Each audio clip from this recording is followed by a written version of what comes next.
Purify a given sample of NaCl by passing HCl gas application of common ion effect। हम यहाँ पर क्या करेंगे जी, हमारे पास कॉमन जो NaCl है, कमर्शियल NaCl है, वो हमारे पास अवेलेबल होगा। उसको हमने क्या करना है, प्योरीफाई करना है। यूजुअली उसमें क्या होता है जी, हमारे पास मैग्नीशियम क्लोराइड और कैल्शियम क्लोराइड की इम्प्योरिटीज शामिल होती हैं।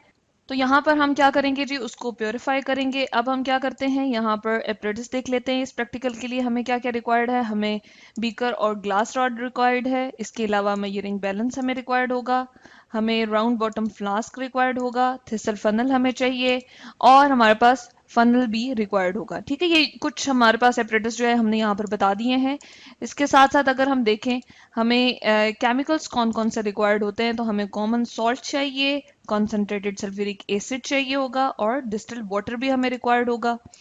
अब हम देखते हैं कि हमारे पास प्रोसीजर किस तरह से है। सबसे पहले हम क्या करेंगे जी, हम बीकर लेंगे और उसके अंदर 250 ml डिस्टिल्ड वाटर ले लेंगे, और हमारे पास जो इम्प्योर NaCl था, जो हमारे पास कमर्शियल NaCl था जिसमें इम्प्योरिटीज मौजूद थी, हम क्या करेंगे उसमें से लेकर और इस बीकर के अंदर, जो कि जिसके अंदर हमारे पास डिस्टिल्ड वाटर मौजूद है, उसके अंदर हम डिजोल्व करना शुरू करेंगे। और इतना हम डालते रहेंगे, इतना डिजोल्व करते रहेंगे कि एक टाइम आ जाएगा कि हमारे पास जो NaCl है वो नीचे ऐसे ही बैठना शुरू कर देगा, जिस तरह से हमें ये नजर आ रहा है। ठीक है, तो हम कहते हैं कि हमने इसका क्या बना लिया, सैचुरेटेड सोल्यूशन बना लिया। तो इसको हम कह सकते हैं कि ये जो हमारे पास रह गया है, ये अनडिजॉल्व्ड NaCl बचना शुरू हो गया, यानी कि बीच में एज इट इज हमारे पास रह रहा है।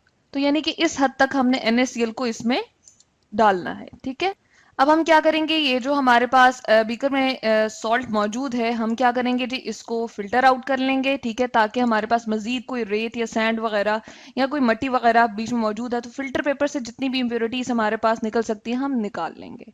ठीक है, तो इस बीकर में हमारे पास क्या है जी, सैचुरेटेड सोल्यूशन ऑफ NaCl होगा। ठीक है, जिसमें हमारे पास कुछ इस तरह से हम इक्वेशन को देख सकते हैं कि हमारे पास क्या है जी, NaCl फर्स्ट ऑफ ऑल हमने सॉलिड लिया था, उसको हमने डिजोल्व किया। ठीक है, ये हमारे पास डिजोल्व NaCl है, और इसके अंदर हमारे पास क्या मौजूद है, सोडियम के आयन और क्लोराइड के आयन। उसके बाद हम क्या करते हैं जी, हम एक असेंबली सेट करेंगे।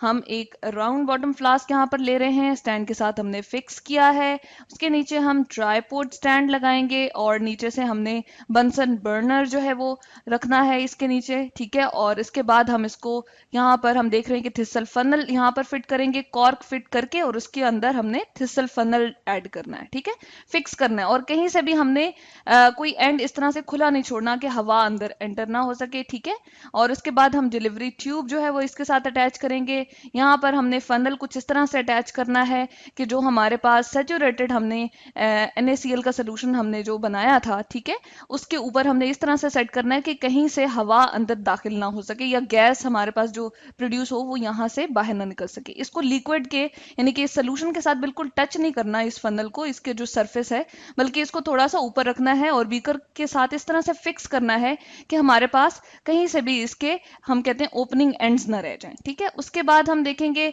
हम यहाँ से थिसल फनल से कॉन्सेंट्रेटेड H2SO4 डालना शुरू करेंगे, जबकि यहाँ पर हमारे पास क्या मौजूद है जी, NaCl बॉटम में ढेर सारा लिया हुआ है, सल्फ्यूरिक एसिड हम ऐड करते चले जाएंगे। तो हमारे पास क्या बनेगा जी, हम देखते हैं हमारे पास कुछ इस तरह से रिएक्शन होगा कि NaCl जो बॉटम में हमने लिया हुआ था सल्फ्यूरिक एसिड डालने की वजह से, वो किस में कन्वर्ट हो गया, हम कहते हैं कि यहाँ पर NaHSO4 हमारे पास बन गया है, सोडियम बायसल्फेट। ठीक है, और इसके साथ साथ हमारे पास HCl गैस जो है वो प्रोड्यूस होगी।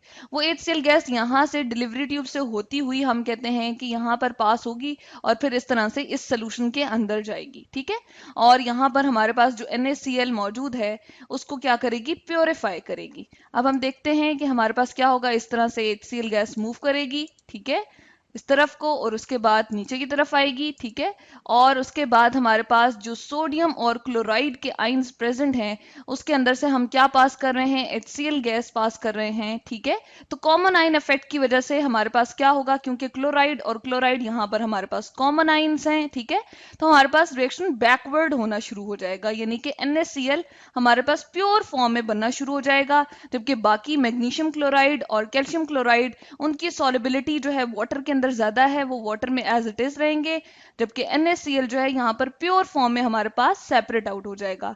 हम इसको फिल्टर आउट कर लेंगे और फिर हम फिल्टर पेपर के साथ उसको अच्छे तरीके से ड्राई कर लेंगे, तो इस तरह से हमारे पास प्योर NaCl जो है प्रोड्यूस हो जाएगा। यहाँ पर हमने दिखाया था जी कि हमारे पास ये डबल हेडेड एरो से हम दिखा रहे थे कि रिएक्शन हमारे पास रिवर्सिबल है, ठीक है।